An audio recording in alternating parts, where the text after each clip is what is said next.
ఈ మధ్యకాలంలో తెలుగుదేశం పార్టీ సంబంధించిన రాష్ట్ర నాయకులైతేనేమి జిల్లా నాయకులైతేనేమి ల్యాండ్ సీలింగ్ యాక్ట్ మీద ఒక్కమైన అసత్య ప్రచారాలు పల్లి వాతావరణంలో ఉన్న రైతాంగాన్ని కన్ఫ్యూజ్ చేసి ఆ కన్ఫ్యూజన్ లబ్ధి పొంది అధికారంలోకి రావాలనే ఆలోచనతో ఒక వ్యూహకర్త గతంలో మాకు పనిచేసిన ఆయన ఆ వ్యూహకర్త సలహాతో ఈ ప్రచారాన్ని దాదాపు చంద్రబాబు నాయుడు కావచ్చు, లోకేష్ బాబు కావచ్చు, పవన్ కళ్యాణ్ కావచ్చు, వీళ్ళందరూ కూడా బహిరంగ సభలో మాట్లాడటం జరిగింది.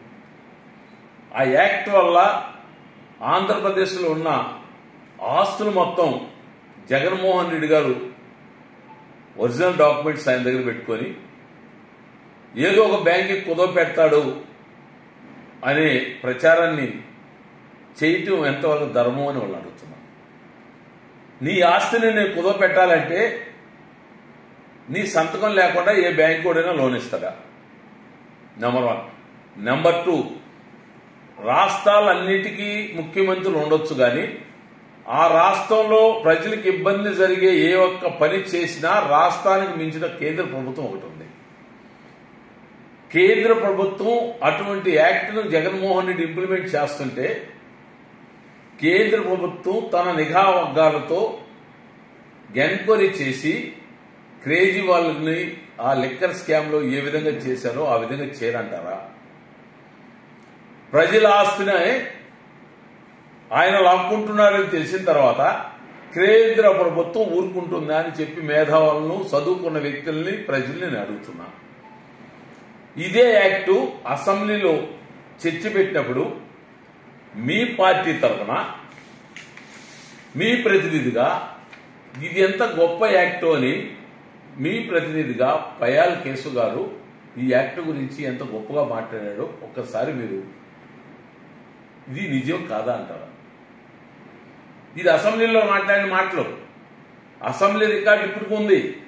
ఇది ఎవరు ఫోర్జరీ చేసి మీలాగా అబద్ధాలు చెప్పిన వాయిస్ కాదు. ఇది అసెంబ్లీలో ఈ యాక్ట్ గొప్పదని చెప్పిన మీ పార్టీ ఓడిపోతున్నారనే ఒక భయంతో ప్రజల్లో ఒక అవగాహనని లోపాన్ని సృష్టించి ఆ భయాందోళనను సృష్టించి ఆ భయాందోళన నుంచి లబ్ధి పొందాలనే ప్రయత్నం చేశారా లేదా? దీనికి సమాధానం మీ ప్రజలకు ఏం చెప్తారో చెప్పండి. అది కాకుండా రామోజీరావు గారు సాక్షాత్తు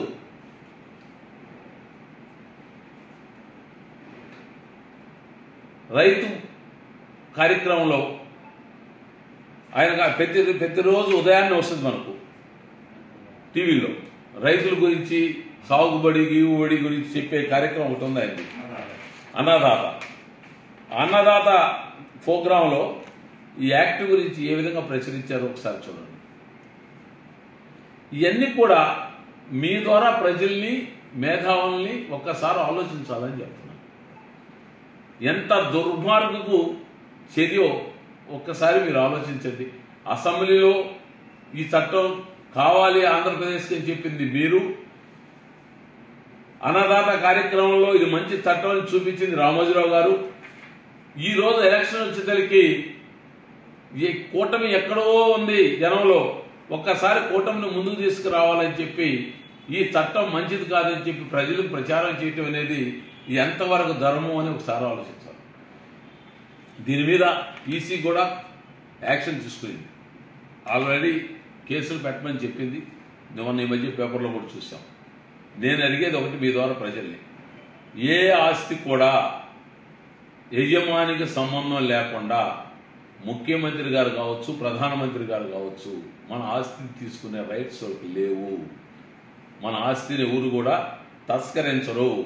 మన రికార్డుని కూడా పక్కా రైతుకి మనకు ఉన్న వివాదాలని సర్వే చేసి ఇంక జీవిత కాలం మీకు ఇటువంటి వివాదాలు సివిల్ యొక్క యాక్ట్, సివిల్ కోర్టులు తిరగకుండా చేసేదానికి పెట్టిన యాక్టే తప్ప మరొకటి కాదని మీరు అందరూ విశ్వసించాలా. ఇది దొంగ మాటలు చెప్పిన వీళ్ళందరి భాగవతం అసెంబ్లీలో వాళ్ళు చెప్పిన ఈ చట్టం గురించి మీరు అందరూ మీ ద్వారా ప్రజలు గమనించాలని చెప్పి కోరుకుంటున్నాను. అదే కాదు, పాస్బుక్ల మీద జగన్మోహన్ రెడ్డి గారు తన ముఖ్యమంత్రి హోదాలో ఆయన ఫోటో పెడితే చంద్రబాబు నాయుడు గారు మహిళలు వాళ్ళ ఇంట్లో మహిళల గురించి ఎంత అసహ్యంగా మాట్లాడాడు అనకాపల్లి సభలో మీరు అందరూ గమనించారు. సభ్య సమాజంలో మహిళలను అంత స్థాయి సీనియర్ నాయకుడై ఉండి సభ్య సమాజం తల ఉంచు మాట్లాడి నేను ఒక్కటే అడుగుతున్నాను మాజీ ముఖ్యమంత్రి చంద్రబాబు నాయుడు గారిని. గతంలో మీరు రెవెన్యూ మంత్రిగా ఉన్నప్పుడు, ఎన్టీ రామారావు గారు ముఖ్యమంత్రిగా ఉన్నప్పుడు పట్టాదారు పాస్బుక్ల మీద ముఖ్యమంత్రి గారి ఫోటో, ఎన్టీఆర్ ఫోటో ప్రచురించారా లేదా? ఒకసారి మీ ఆత్మ పరిశీలన చేసుకోండి. రామారావు గారు బొమ్మ నామాలు పెట్టి కండువా కట్టి ఎంతో కళగా ఉంటుంది ఆ పాస్బుక్. ప్రతి ఒక్కరూ కూడా ఆ పాస్బుక్ని చాలా జాగ్రత్తగా పెట్టుకున్నారు. అది వాస్తవం కాదా? ఆ రోజు ఎన్టీ రామారావుకు ముఖ్యమంత్రిగా ఉన్న హోదా మీరు ఉండడం వల్లే మీరు ఆ పాస్బుక్ మీద ఆయన ఫోటో పెట్టారు. మరి ఆయనకున్న అర్హత ఈరోజు మా ముఖ్యమంత్రికి ఉండదా? మేము పెట్టుకుంటే తప్ప? అంటే ఎన్టీ రామారావు గారు ముఖ్యమంత్రి హోదాలో పెట్టినప్పుడు జగన్మోహన్ రెడ్డి గారు ఎందుకు పెట్టుకోకూడదు? మరీ ముఖ్యంగా క్యాస్ట్ సర్టిఫికేట్లు కావాలన్నా, బర్త్ సర్టిఫికేట్లు కావాలన్నా, డెత్ సర్టిఫికేట్లు కావాలన్నా వీటన్నిటి మీద మీ ఫోటో పెట్టుకున్నారే గత 5 సంవత్సరాల్లో. మీ ఫోటోతో కదా ఈ సర్టిఫికేట్లు అన్నీ వచ్చాయి. ఎలక్షన్లో నామినేషన్ వేసినప్పుడు ఈ రాజకీయ నాయకుడి ఫోటో ఉంది, ఇది రిజెక్ట్ చేస్తాం, మళ్ళీ కొత్త సర్టిఫికేట్ తెచ్చుకుంటే అభ్యర్థులు కొత్త సర్టిఫికేట్ తెచ్చుకున్నారా లేదా? మీరు చేస్తే న్యాయం, మా నాయకుడు చేస్తే తప్పు. ఇది ప్రజలు గమనించాలని నేను చెప్పి మీ ద్వారా కోరుకుంటున్నా. ఇంతకన్నా ఆలోచన ఏదైనా ఉందా? ప్రజల్లో ఓట్లు తెచ్చుకోవాలంటే గతంలో మీరు చేసిన మంచి చెప్పండి, తర్వాత మనం చేయబోయే మంచిది చెప్పండి. గతంలో మీరు చేసిన మంచి ఏమీ లేకపోయినా కొత్త మంచి చెప్పుకుంటూ పోతున్నారు కొంతమంది నాయకులు, మా పార్టీలో ఉండి పార్టీ మారిన వ్యక్తులు. ఎక్కడికి పోయినా 3 సిలిండర్లు 4000, ఇంట్లో ప్రతి మహిళకి 1500. ఎంతమంది మహిళలున్నా ఇస్తారమ్మా చంద్రబాబు నాయుడు గారు. గతంలో 2014లో మేనిఫెస్టో ఒకసారి చదువుకోవాలి వాళ్ళు. మహాలక్ష్మి పేరు పెట్టి 25,000 ఇస్తానని చెప్పి ఎంతమందికి ఇచ్చింది అంకి లేదాడ. నిరుద్యోగం ఇచ్చేది చెప్పి ఎంతమందికి ఇచ్చారో లేదు. ఉద్యోగాలు 20 లక్షల ఉద్యోగాలు ఇస్తారని చెప్పి 38,000 ఉద్యోగాలు ఇచ్చారు. మా ముఖ్యమంత్రి ప్రభుత్వ ఉద్యోగాలు 2 లక్షలు ఇచ్చాడు 58 నెలల కాలంలో. ఈయన గొప్ప నాయకుడా? ఈయన పరిపాలన గొప్పదా లేదా అని ప్రజలు గమనించాలి. ఆర్టీసీని విలీనంలో చేసింది మా నాయకుడు.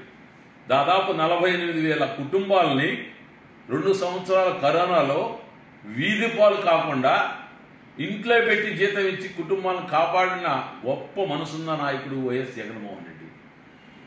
ఆర్టీసీ ఎంప్లాయీస్ని మరొక్కసారి గుర్తు చేస్తున్నాను. నేను ఆర్టీసీ ఎంప్లాయీస్ యూనియన్ గౌరవాధ్యక్షుడిగా మన జీవన శైలిని, మన కుటుంబాలను కాపాడిన నాయకుడిని ఒకసారి గుర్తుపెట్టుకోండి.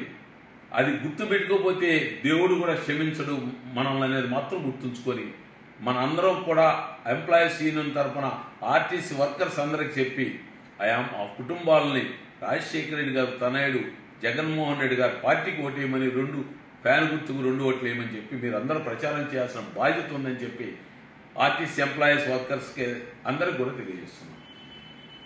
అది కాకుండా గతంలో ముఖ్యమంత్రిగా ఉన్న 2018-19 మధ్యలో చంద్రబాబు నాయుడు గారు 19 ఎలక్షన్ వస్తుంటే మహిళలకు పసుపు కుంకుమని 10,000 రూపాయలు వేశారు. లాస్ట్ మినిట్లో 3 నెలల ముందు ఆ రోజు ఇదే ఈసీ ఇదే కోడ్ అన్ని అమల్లో ఉన్నాయి. ఆ 10,000 వేయకూడదు అని చెప్పి ఒక పిటిషన్ పెడితే ఆగిపోద్ది. కానీ జగన్మోహన్ రెడ్డి గారు ఆ పని చేయలేదు. ఎవరికైనా పేద మహిళలకు వస్తున్నాయి, మనం అయినా చేయకూడదు, ఏ ప్రభుత్వం ఇచ్చినా పేదలకే ఇస్తున్నారు కాబట్టి వదిలేసినారు. అంత హృదయం ఉన్న ముఖ్యమంత్రి జగన్మోహన్ రెడ్డి గారు అయితే 4 సంవత్సరాల 7 నెలల కాలం విద్యార్థులకి, అవ్వాతాతలకి మహిళలకి నేరుగా బటన్ నొక్కి వాళ్ళ ఖాతాల్లో డబ్బు వేస్తుంటే ఈ రోజు ఈసీని అడ్డు పెట్టుకుని మహిళలకు రాకుండా చేసింది మీరా కాదా? ఈ పథకాలు కొత్తయా పాతయా? పాత పథకాలే ఈసీ అడ్డేసినప్పుడు పసుపు కుంకుమ అనే దాన్ని మేము అడ్డేయాలంటే ఎంత పని? 5 నిమిషాల పని. అడ్డీ లేదంటే పేదలకు వచ్చే ఏది కూడా ఏ నాయకుడు కూడా అడ్డుపడకూడదని ఒక భావన, ఒక ఉన్నత ఆలోచన ఉన్న వ్యక్తి జగన్మోహన్ రెడ్డి గారు కాబట్టి ఆ రోజు దానికి అడ్డుపడలేదు.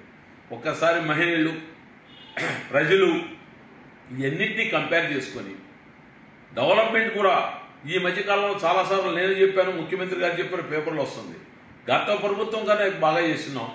అవన్నీ గుర్తుపెట్టుకొని ఒక్కసారి జగన్మోహన్ రెడ్డి గారిని ఆశీర్వదించాలని చెప్పి మీ ద్వారా కోరుకుంటున్నాను. అదేవిధంగా గతంలో ఎంతోమంది ఎంపీలు వచ్చారు. మనం డి కామాక్షి కాంచి ఎంపీని చూస్తున్నాం. కామాక్షి తర్వాత పెంచలయ్య గారు ఒకసారి ఉన్నారు. పెంచలయ్య తర్వాత తెలుగుదేశం ఒక పెంచలయ్య ఉన్నాడు. డాక్టర్ అమ్మ గారు ఉన్నారు, బుచ్చిరెడ్డి వాళ్ళు. తర్వాత కుడుముల పద్మశ్రీ ఉన్నారు, రాజమోహన్ రెడ్డి గారు ఉన్నారు, ఇప్పుడు ఆదాల ప్రభాకర్ రెడ్డి గారు ఉన్నారు.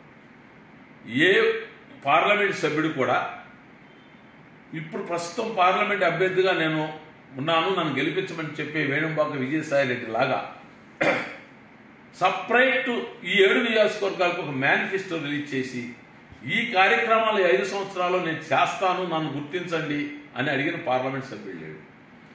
అటువంటి పార్లమెంట్ సభ్యుడిని ప్రోత్సహించే బాధ్యత ఓటర్లుగా జిల్లా ప్రజానీకానికి మనకు ఎంతైనా ఉంది. ఒకసారి ఆయన ఆశీర్వదించి పార్లమెంట్స్ పంపిస్తే ఆయన చెప్పిన పనులు చేస్తాడా లేదని చూసేదానికి మనం అవకాశం ఇవ్వాలి. ఆ అవకాశాన్ని ఒకసారి ప్రజలందరూ ఇచ్చి ఈ యొక్క అభివృద్ధి, విజయసాయి రెడ్డి గారు చెప్పిన అభివృద్ధిలో మీరు భాగస్వాములు కావాలని చెప్పి నేను కోరుకుంటున్నాను.